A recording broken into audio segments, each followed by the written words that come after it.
자, 안녕하십니까, 제자님들. 중학교 1학년 이제 다면체를 이제 오락의 단계처럼 이제 9일차고요. 9일차에서는 이제 정다면체 표 만들기인데요. 구체적 표 만들기라고 할게요. 9일차에서는 이제 정다면체 이제 표 만들기인데 8일차에서 표 만들기 시작이었다면 8일차의 스토리였죠. 9일차에서는 표 만들기의 이제 구체적 이런 느낌으로 강의를 하겠습니다. 우리가 8일차의 내용을 조금만 빨리 할게요, 선생님. 이제 일정이 좀 일정이 생겨서 8일차에서는 이제 선생님이 스토리를 얘기했죠. 스토리를 얘기했으면 이제 이런 표는 제가 선생님이 간단히 만들어도 될까요? 이렇게 해서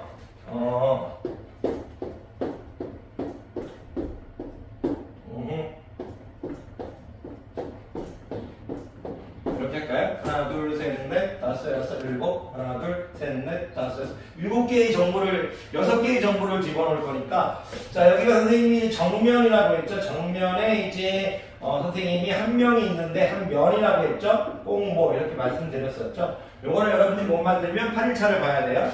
여기 이제 정다면체죠. 여기 정다면체. 여기는 이제 면의 모양이 되겠죠. 그리고 여기는 한국면인데, 발로 해주고, 이제 개수죠. 이렇게. 그리고 이제 면의 개수고 선생님이 여기 꼭지점의 개수고 여기 모서리의 개수죠. 이렇게 모서리의 개수.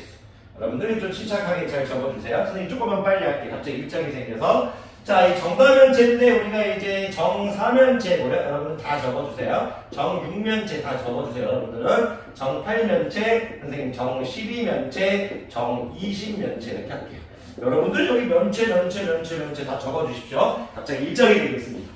선생님 면의 모양은 이제 정사면체는 정삼각형, 그럼 다 적어주세요. 정삼각형이라고. 정육면체는 이제 정사각형, 정팔면체는 정삼각형, 정십이면체는 이제 정오각형, 그리고 이제 정이십면체는 이제 정삼각형 이렇게 되겠죠. 그래서 선생님이 이 면의 개수는 이제 4개라고 했고요. 이 면의 개수에 따라 이름 붙여주는 거니까 여기는 6개가 될 거고요. 여기는 8개가 될 거고 여기는 12개가 될 거고 여기는 20개가 되겠죠. 그런 다음에 선생님이 앞서서 여기하고 여기에 초점을 맞추라고 했는데요. 여기하고 여기로 여기와 여기를 이제 이끌어갈 거예요. 근데 한국점의 모임 개수는 우리가 이제 입체 그림을 그릴 때 이제 연습을 했으니까 바로 나오겠죠. 정사면체는 여러분들이 이게 바로 이렇게 그려볼 수 있고 전개도도 그려볼 수 있으니까 정사면체인데 제가 뭐 하고 있나요? 정사면체인데 지금 선생님이 이상하게 그렸네요. 얘는 이제 정사각형 3개가 모여있고요. 정육면체도 정사각형 3개가 모여있고요. 정팔면체는 정삼각형 4개가 모여있고요. 정12면체는 정오각형 3개가 모여있고 정20면체는 정삼각형 5개가 모여있죠. 이런 식으로 해서 여러분들이 이런 것들은 부드럽게 나오실 수 있어야 됩니다. 이제 중요한데요. 이 꼭지점의 개수하고 모서리 개수인데 이 꼭지점의 개수를 마지막에 할게요. 이 모서리 개수는 어떻게 구하냐면 제가 예를 들어서 정사면체 이렇게 모서리 개수를 얘기 드려볼게요. 정사면체 모서리 개수가 하나, 둘, 셋, 넷, 다섯, 6개죠.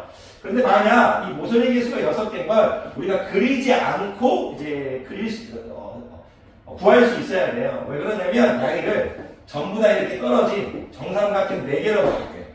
그럼 정삼각형 4개니까 3 곱하기 4에서 12개의 모서리가 있을 것 같죠. 네, 정삼각형에서 나온 모서리, 정삼각형에서 나온 모서리, 정삼각형에서의 이제 모서리의 개수 이렇게 돼 있고요. 자, 얘는 이제 정삼각형의 개수, 정삼각형의 이제 개수에서 12개가 이제 모서리의 개수 같지만 입체에서는 하나의 모서리가 2개를 담당하는 거죠. 평면에서 이 두 개의 모서리가 입체에서 하나가 되어버리죠. 반으로 줄어들어 버린다는 얘기예요. 왜냐하면 이 하나의 모서리가 이쪽과 이쪽에 중복이 되니까요. 평면에서 생각하는 이제 평면, 각각을 잘라서 생각했을 때 평면에서 생각하는 모서리의 개수가 입체에서는 반으로 줄어들어 버리겠죠. 그럼 보자마자 어떤 생각을 하셔야 했냐면 이 정삼각형, 면의 모양하고 면의 개수를 곱해주는 거예요. 여기 면의 모양이죠. 정삼각형에서의 모서리의 개수. 모서리의 개수였는데 이 면의 모양하고 모서리의 개수가 똑같죠. 면의 모양하고 모서리의 개수가 똑같아요. 정삼각형에서 모서리의 개수가 이제 면의 모양하고 똑같죠. 정삼각형, 삼각형. 그리고 이제 면의 개수 4개니까 3 곱하기 4. 야이하고 야이를 곱해준다. 나누기 2를 하는 거예요. 모서리의 개수는 나누기 2테마예요. 나누기 2테마. 그래서 3 곱하기 4, 12 나누기 2는 6개가 될 거고요. 4 곱하기 6, 24 나누기 2는 12대가 될 거고요. 3 곱하기 8, 24 나누기 2하면 12가 될 거고요. 5 곱하기 12에서 30 될 거고요. 나누기 2하면 그래서 나누기 60 나누기 30 되겠죠. 이거 선생님들 많이 만드니까 선생님들은 이 스토리에서 재밌는 게 모서리 개수가 정팔이 같고요. 정12, 정20이 이제 모서리 개수가 같습니다. 그럼 나중에 하게 되면 이 표도 자주 하다 보면 외워집니다. 꼭지점의 개수는 어떻게 할 것이냐? 역시 꼭지점의 개수도 면의 모양하고 면의 개수를 곱한 다음에요. 이번에는 꼭지점의 개수는 나누기 이 한국면 스토리예요. 나누기 한국면 스토리. 나누기 한국면 스토리예요. 나누기 한국면 스토리. 무슨 얘기냐면 제가 요 정삼각형하고 면의 개수 곱하면 3, 4, 12죠. 12를 3으로 나눌 거예요. 4가 돼요.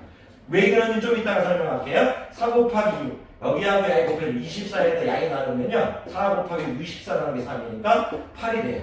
3 곱하기 8 24에다가 나누기 4를 나누면 6이 돼요. 이런 식으로 자 오각형 10이에요. 나누기 60에다가 나누기 3하면 20이 돼요. 이렇게 해서 자 3 곱하기 20에서 나누기 5하면 12가 됩니다. 이런 식으로 해서 우리가 좀 할 수 있어요.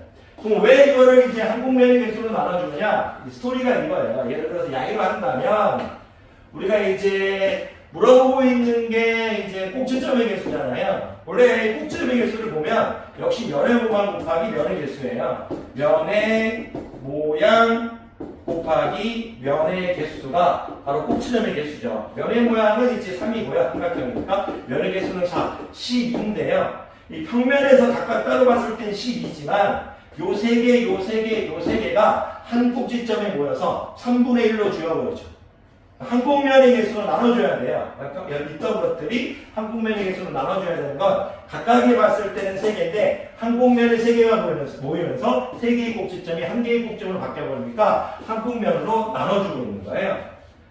그럼 야이도 무슨 얘기냐면 저 육면체 역시도 면의 모양이 사각형이죠. 이렇게 몇 개 있어요. 따로 보면 4 곱하기 6해서 24 이렇게 될 것 같지만 우리가 입체에서 이렇게 보게 되면 꼭점의 개수가 야이와 야이가 이 세 개가 하나로 가버리죠. 그래서 4 곱하기 6, 24 나누기 3을 8 되는 거예요. 정삼각형은 3 곱하기 이제 8 이제 나누기 이제 4가 되는 거죠.